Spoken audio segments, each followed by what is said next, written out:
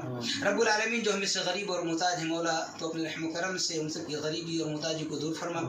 مولا جو پریشان حال ہیں رب العالمین تو اپنے رحم و کرم سے ان سب کی پریشانیوں کو دور کر دے۔ الہ العالمین جو بیمار ہیں مولا کریم تو اپنے رحم و کرم سے ان سب کو شفاء کاملہ و عاجلہ نصیب فرما۔ رب العالمین ہم سب کے دلوں میں اپنی اور اپنے رسول کی محبت کو پیدا کر۔ مولا ہم سب کے دلوں میں قرآن اور حدیث کی محبت کو پیدا کر۔ رب العالمین ہم سب کے دلوں میں اسلام اور مسلمانوں کے لیے محبت پیدا کر۔ رب العالمین ہم سب کے دلوں سے بغض، حسد، کینہ، کپٹ جیسی برائیوں کو دور کر دے۔ اللہ ہم سب کو ایک کر دے، مولا ہم سب کو نیک کر دے۔ رب العالمین ہم سب کو مل جل کر پیار و محبت کے ساتھ رہنے والا بنا دے۔ آمین یا رب العالمین۔ السلام علیکم ورحمۃ اللہ وبرکاتہ۔